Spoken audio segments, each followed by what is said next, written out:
ဒီလူကရေတွင်း6တစ်ခုတည်းကိုရေနွေးငွေနဲ့ပေါင်းထားတဲ့မုံတွေကိုပစ်ချလိုက်တဲ့အခါနောက်တစ်စက္ကန့်မှာပဲရှေ့ခေတ်အမျိုးသမီးဗိုလ်ချုပ်တယောက်ရဲ့ခေါင်းကိုထိသွားပါတယ်လူတိုင်းကလုတ်ကြံတက်ဖြတ်သူတိုက်ခိုက်တယ်လို့ထင်ခဲ့ကြပေမဲ့အနီးကပ်ကြည့်လိုက်တော့အဲ့ဒါကကြီးမားတဲ့အဖြူရောင်မုံကြီးတစ်လုံးပဲဖြစ်ပါတယ်သူတို့မှာတစ်နှစ်ဝက်ကျော်လောက်အစာပြေးဝမစားရတာကြပြီဖြစ်လို့ဒီလိုမုံကြီးတစ်လုံးကိုမြင်လိုက်ရတော့သူတို့အားလုံးကသူတို့စိတ်ကြောင်ခြောက်ခြားဖြစ်နေတယ်လို့ထင်ခဲ့ကြပါတယ်ဒါပေမဲ့မျိုးသမီးဗိုလ်ချုပ်ကတော့ဒါဟာနတ်ဖျားရီစီကပေးတဲ့လက်ဆောင်လို့ပြောပါတယ်ဒါကြောင့်သူမကချက်ချင်းပဲစားတဆောင်ရေးပြီးရေတွင်းနဲ့ပစ်ချလိုက်ပါတယ်အစာပေးတဲ့အတွက်နတ်ဖျားကိုကျေးဇူးတင်ဖို့မျှော်လင့်ခဲ့ပေမဲ့စာရွက်ကပြတွေကအဲ့ဒီလူရဲ့မျက်နှာပေါ်ကိုပြန်လဲထိမှန်သွားပါတယ်သူကချက်ချင်းဒေါသထွက်ပြီးရေတွင်းကိုရေဖြည့်ဖို့ပိုက်တစ်ခုကိုယူလိုက်ပါတယ်ငါ့ကိုလာဆန်းကြည့်တာလားဒီရေတွင်းပျက်စီးနေတာဘယ်လောက်ထိခံနိုင်မလဲကြည့်ရအောင်ဗိုလ်ချုပ်နောက်ဆုံးကျန်တဲ့ရေပလင်းကိုဒဏ်ရာရထားတဲ့စစ်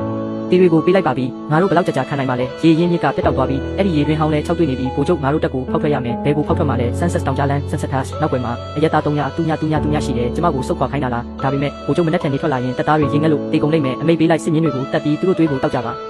ငါတို့အားလုံးဒီနေ့ဒီနေရာမှာတေးရမယ်ဆိုရင်တော့ငါတို့ခြေတလန်းတော့မဆုတ်ဘူးအတန်ကဘာလဲရေရင်းထဲမှာလှုပ်ရှားမှုရှိနေတယ်ရေပဲဟိုဖျားတခင်ငါတို့တော့ကဲတင်ခံရပြီးချိုးလိုက်တာအရန်ချိုးတယ်ငါရင်ကတောက်ပူတဲ့စမ်းရည်ထက်ပူချိုးတယ်ဒီလောက်များတဲ့ရေကတာမန်ရေအောက်စမ်းရေကနေဖြစ်နိုင်ကြမှာမရှိဘူးထားလိုက်ပါတော့ငါသာဆက်ဖြစ်နေရင်အိမ်ချန်ကြီးစီမံခန့်ခွဲသူကငါစီလာပြောလိမ့်မယ်အေးရေပြည့်ပြီလားအောက်မှာပဲ့တင်တန်ကြားရလား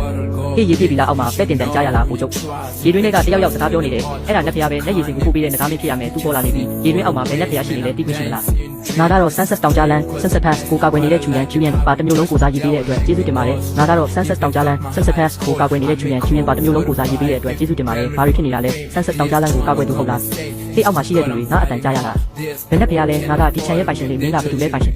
အိမ်တွေနဲ့ရေတွင်းတွေကိုထိချုပ်တဲ့လက်ဖျားတစ်ပါးပါအရှင်သခင်ညီပိုင်ရှင်လက်ဖျားထံတင်ပြအပ်ပါသည်ဒီလူသားမျိုးသမီးချူရန်ဟာ Grace and Grace ရဲ့နောက်ခံနယ်ဆက်ပူချုပ်ဖြစ်ပါတယ်ငါတို့တွေ Sunset တောင်ကြားလမ်းမှာရန်သူတပ်တွေဝိုင်းထားခံရပါတယ်ကျေးဇူးတင်ပါတယ်လက်ဖျားချုံနေတဲ့မိုးရေကိုပို့ပေးပြီးငါတို့အသက်တွေကိုကဲတင်တဲ့အတွက်ပါသူမကနောက်ခံနယ်ဆက်ကလားတောက်ကျိုးနေဒီရေတွင်းကအချိန်နဲ့နေရာကိုဆက်သွယ်ထားတဲ့တကားပေါက်လားအိမ်ကတခုခုပို့ပေးမယ်ကောက်ယူပြီးကြည့်လိုက်ပါလက်ဖျားဒါကပါလေအရန်ပေါ်တာပဲဒီလိုနဲ့တက်တူမျိုးကိုဘဲကနေလောက်ထားတာလေအရန်ပေါ်ပြီးချုံးမွေးနေတာပဲဒီခွက်ကိုမြင်လား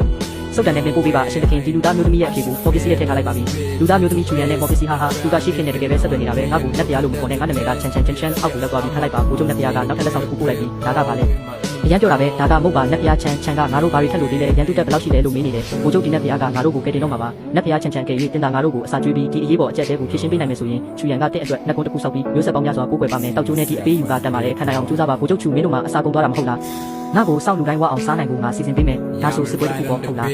ဒီနေ့တော့ခင်မီစစ်ဖက်ဆိုင်ရာထောက်ပံ့ပို့ဆောင်ရေးဆိုတာဘာလဲဆိုတာပြပေးမယ်အေးဒီလေးပါတွေအများကြီးဝယ်ချင်နေတာလေ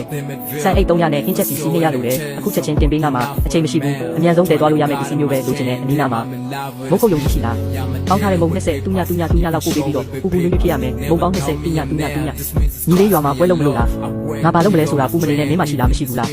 ဟုတ်ကဲ့ဘေးနားမှာမုတ်ခုတ်ယုံကြည်တစ်ခုရှိတယ်သူတို့စီမှာမုတ်20 300တော့ရှိမှာပါနိုင်ဝက်အတွင်းပို့ပေးနိုင်ပါလေကောင်းပြီနေ့လည်စာနဲ့အစားဘူးတွေဝက်သားစီတူဘူးအမဲသားစီတူဘူးအဖုံးဖွင့်လိုက်တာနဲ့စားလို့ရပြီတက်ရှိတဲ့စီတူဘူးမှန်သမျှအကုန်လိုတယ်စီတူဘူး30 300နဲ့ဆန်အိတ်50ပေါင်အိတ်တွေပေးပါဆန်အိတ်တဲ့300လောက်